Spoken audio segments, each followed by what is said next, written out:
Well, we kick off this morning taking a look of U.S. Secretary of State Anthony Blinken's visit to four African countries, and he's gone to Cape Verde, Ivory Coast, and are also looking at Nigeria and Angola.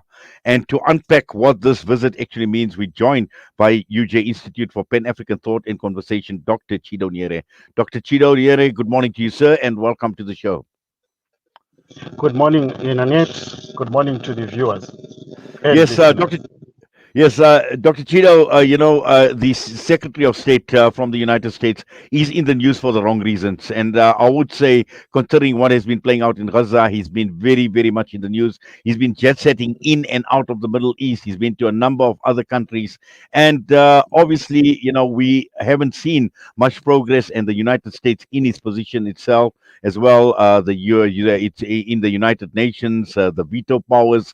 We've heard of well over 200 Congress people opposing South Africa's case that was brought to the ICJ. Now, this is a man in Africa focusing on trade, on security, on democracy promotion, and all of this when we have this major crisis playing out.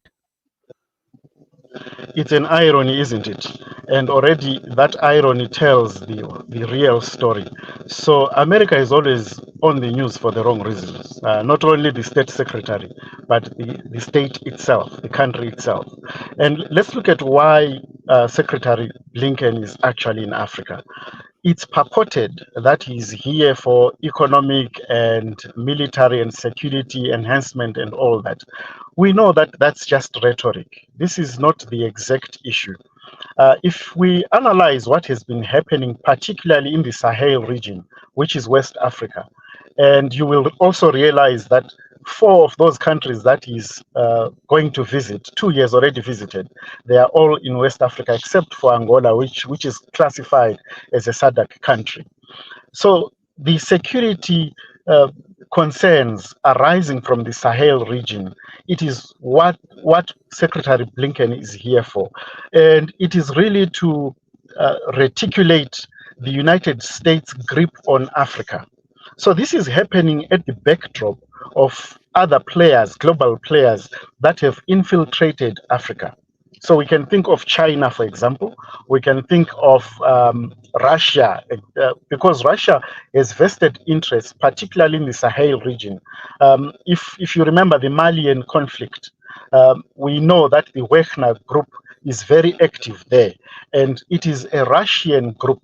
Of course, it is purported to not be linked with the Russian state, but we know that Russia has interests there.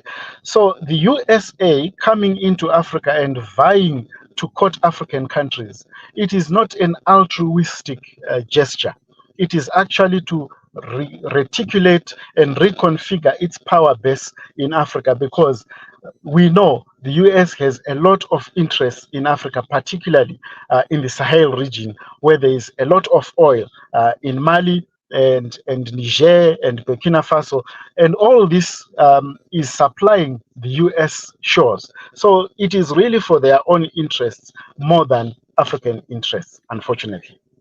Well, certainly, and also, when one looks at the African continent, and we know there's been a scramble for Africa of late, but this scramble has been there all the time through colonization and post-colonization as well, and that scramble for Africa will continue because of Africa, because of the resources that we have on the African continent, and also looking at, you mentioned the likes of China, Russia. We know that there are many other countries who have got an interest in Africa, on the African continent. And again, looking at the US once again, trying to actually strengthen its grip and its hold on the African continent. That's true. And it actually boils down to economics. So if you look at the US economy, it is an economy that cannot stand on its own. It always hinges on other resources that they do not have. So natural resources that Africa has always end up in the hands of the US. Of course, we know they say the US dollar is hinged on oil, but it is really not oil, because with oil it fluctuates so much. So it actually boils down to the control of the world economy. So this is what the US is actually doing here. I'm glad you mentioned that Africa has always been in the snares of colonization. We know colonialism has ended in its physical manifestation, but it has not ended in its uh, other coordinates. So coloniality continues up to today. And so I mentioned that it's a reticulation of the US grip on African countries, and it is actually a reticulation of the US grip on the economy. So it actually boils down to the economics because with Africa, it has natural resources, it has all these resources that everyone in the world depends on. So this is a very strategic move from the USA.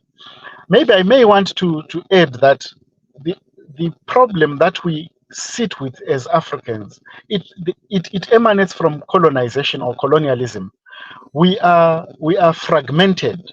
We always bargain as individual countries, and this puts us at a disadvantage, especially if we are to engage with uh, with big economies like the USA, with China and Russia. It always puts us at a disadvantage. So unless we collectivize and unionize and bargain as a collective, we will always be on the receiving end. And all these countries and global states and players, they always come and negotiate with African countries, not with Africa as a whole. And therefore, we are always taken for a ride, unfortunately.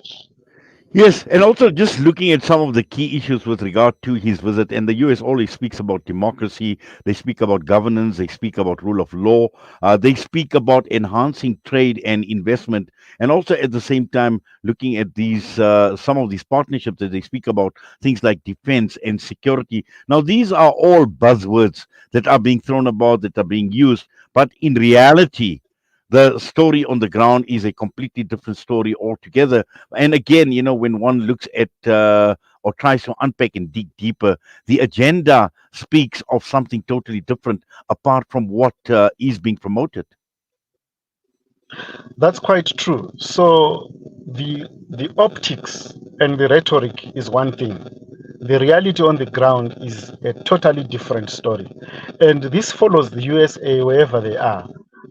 Whatever intervention they make in whatever domain, there is always rhetoric that speaks of human rights, that speaks of equality, and that speaks of humanitarian assistance. However, the trail that they leave behind, it's always destruction. We can look at Gaddafi, we can look at Libya. What happened there when the so-called international community, led by the USA, intervened? We know now what has happened. But there are many other cases. So the rhetoric does not equate and it doesn't tally with the reality. So the issue of military and defense mechanisms that are being enhanced, democracy, human rights, it's all talk, and talk is cheap. We have to look at what happens once they have been in a domain, once they have intervened, the trail of destruction that they leave. Right. This is what we need to be looking at. Dr. Chido, we know a country like France that has had huge influence in West Africa, and we've learned about France disengaging from West Africa. Now, these are interesting dynamics that we are talking about, where on the one hand, we find France disengaging, we see the US talking of increasing investment, their outreach into Africa, West Africa, as we've been talking about as well. How much of this is in response to China in terms of even the BRICS expansion that we've seen of late?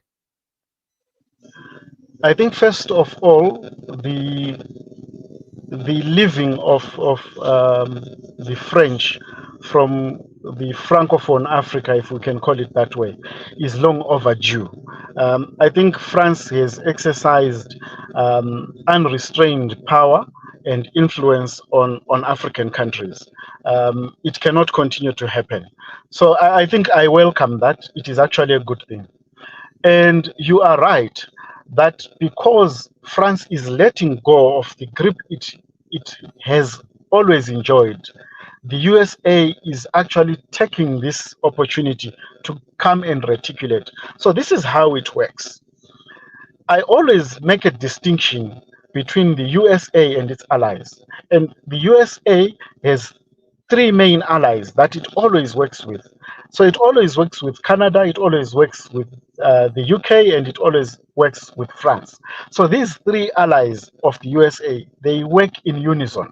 So we may see that France is letting go of power in West Africa, and we may think it's a good thing and we welcome that. However, it is also the USA that's coming to fill in that gap. And these countries are allies. They will never turn their backs on each other. So hence I always underscore the fact that for Africa to succeed in trying to untangle itself in this global coloniality, we have to unionize, we have to work as one. So the African Union should take the center stage and invest in a mechanism that ensures that we actually unionize in word and in deed. Unless we do that, we will always be shortchanged. Yes, Dr. Chido, I'm going to put you on hold. I've got to go for a quick ad break. I'll be back with you in a minute.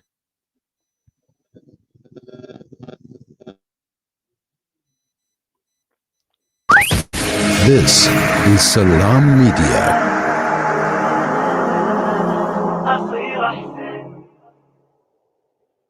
You know, it's a wonder how kids get anything done these days. With all the distractions, when do they even get time to study? As a mother, all I can really do is make sure they have all they need to perform at their best. That's why I choose to include Sunfoil, triple refined pure sunflower oil with every meal I make. Naturally cholesterol-free and approved by the Heart and Stroke Foundation as part of a balanced eating plan. So whether I'm cooking, frying, or baking, I know every dish will be a wholesome one. Sunfoil, now we're cooking. After the recent attacks on Gaza, many families have been displaced, with their homes left destroyed. Through your donations, our teams are on the ground in Gaza, providing support and delivering necessary aid to families affected. The people of Gaza need your help. Give hope. Donate today to Penny Appeal South Africa. www.pennyappeal.org.za 031 1100 573. We are here on the ground with many appeal organizations in Gaza. With so many investment options today, it's only natural that you might feel a little confused which route to take. Should I buy shares or should I invest in gold bullion?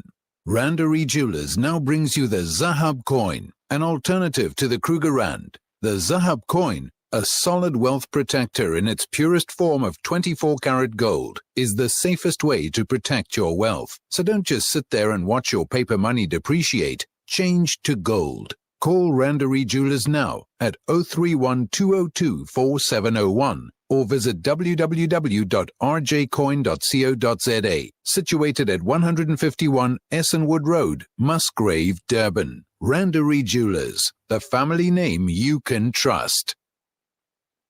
Discover the Africa of your dreams and surround yourself with her spectacular beauty. Relax beneath her serene sunsets and explore wildlife at its natural best. It's where the pride of Africa comes together. The Kwantu Private Game Reserve. Get to know the Big Five or cruise on an elephant safari game drive. Interact with lion and tiger cubs and enjoy world-class halal cuisine while we pamper you during your 5-star stay. Indulge in the true African experience. For reservations, call now on 042 203 1400 or visit kwantu.co.za.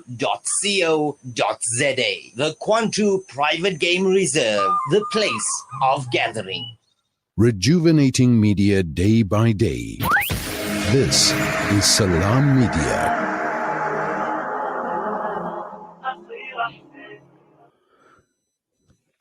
The time is just got 8:25 a.m. We continue our discussion this morning with the first of our discussions with the UJ Institute for Pan-African Thought and Conversation. We're speaking with Dr. Chido Nyere against the background of U.S. Secretary of State Anthony Blinken's visit to West Africa and also to Angola. He is visiting 4 countries, and we unpacking what this trip actually means, and also I think what does it actually mean for Africa and the continent as a whole. Now, Dr. Chido, it's interesting that you spoke about the African Union and looking at the AU as a body, but again, when one looks at the United States of America, very, very selective in terms of targeting certain countries only. And these four countries, as you mentioned, we're talking about resources, we're talking about oil, we're talking about economic interests as well. But at the same time, during his visit, he's come at a time when the Africa Cup of Nations is being played, and he's been talking about sports, and he's been talking about art, he's been talking about culture, and I think during his visit as well, I think in Nigeria, if I'm not mistaken, again there were similar sentiments that have been expressed. But again, looking at these countries and in receiving, someone like Anthony Blinken, and I know what are they actually hoping for? What do they actually want out of this visit? And looking at obviously the agenda that is playing out and the U.S. interests that we've been talking about just before we went on break. So there are two ways to looking into this. The first one has to do with the individual countries that you correctly said are targeted. So the US is always calculating.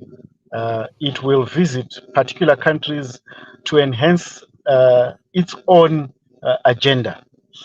But these countries can also benefit. So we have to be strategic as African countries. These countries that have been visited, particularly Cabo Verde in this instance, Nigeria, Equatorial Guinea, and Angola. Yes, because these are individual countries and they are sovereign states, it's up to them to respond in a manner they deem fit in terms of these engagements. However, we should always underscore that while we pursue these national agendas, we should pursue a continental agenda, because a continental agenda is much likely to yield progress for everyone in Africa than these individual countries.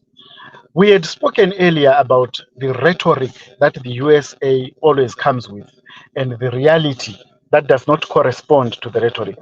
In this case, this is very clear. The USA is coming under the guise of trying to enhance security because the Sahel region has experienced several coups. This is quite correct. The Sahel region has experienced coups. In fact, it's now termed the coup belt of Africa. It's quite correct. So these facts are happening on the ground. However, the agenda that the USA is coming in with, it is really not to liberate Africa and to make sure that there are no coups in Africa. Because if we look at these coups, part of the coups are actually sponsored. They are sponsored by the West, they are sponsored by the USA. So there is no distinction between what the USA is coming to propose and what has happened. It is one big event for them, and it is the optics. These are the optics that are accompanied by the rhetoric of development, of human rights, of progress. But we know that at the bottom line, at the very base, it is economics, it is the control of Africa's resources. So unless, while we pursue national agendas, we need to also pursue the continental agenda. And unless we do that, we will always be having such talks because nothing will change. So it is better for us to focus on the AU, on a continental body, so that eventually when we unionize, because it's a matter of time, we will.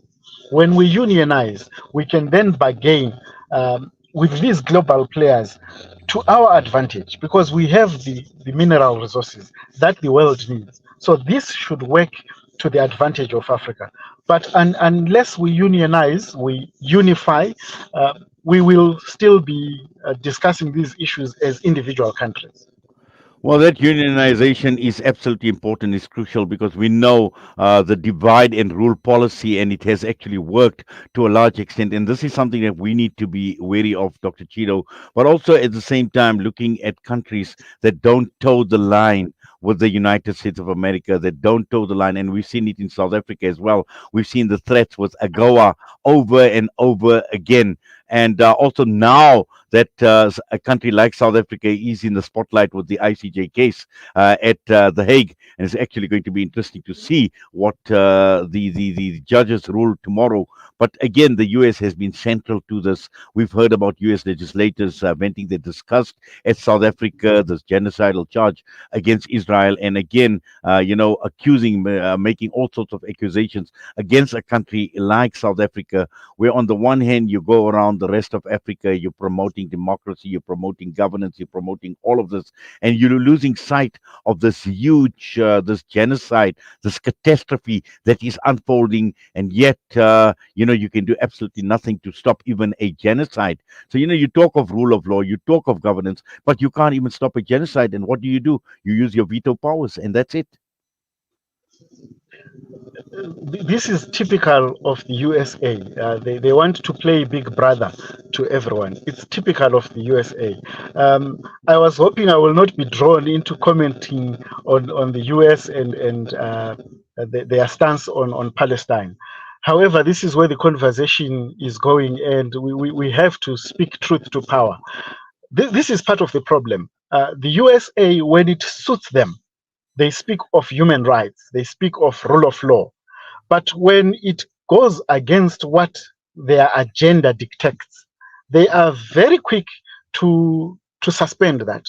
And this is what we are witnessing when it comes to the issue with the conflict between Israel and Palestine. They are sponsoring Israel. So the USA is sponsoring Israel. The arms that Israel is using are USA made. So they are part of the problem. While they want to be speaking of world peace and global peace, they are part of the problem because they are sponsoring these conflicts. So unfortunately, the USA, like I said, it has a bad track record. It says one thing in one instance, and in the same instance, does a totally different thing. So the USA is really not a moral compass of the world that they want to project themselves as. Well, Dr. Chido, yeah, I'm sorry I actually drew you into that last comment with regard to being drawn into the whole Palestine-Israel issue that is playing out. But again, it's just to highlight the hypocrisy and to highlight the duplicity at times of these global powers, and particularly the United States of America. And that was obviously the intention behind it. But we thank you. We do appreciate you taking time out. I see we've lost a bit of signal strength, so we're off the video. But we do understand. And for now, we thank you. We appreciate you taking time out this morning. Thank you so much for the opportunity. I appreciate you. Dr. Chido Nyere with us, UJ Institute for Pan-African Thought and Conversation against Anthony Blinken's visit to West Africa and to Angola. The time is just gone, 8:34. We're going to take a look ahead at the ICJ, the outcome of South Africa's case that has been brought up against the state of Israel for a genocide. We'll be joined by a senior researcher at Mistra. We'll be joined by Naeem Jinnah.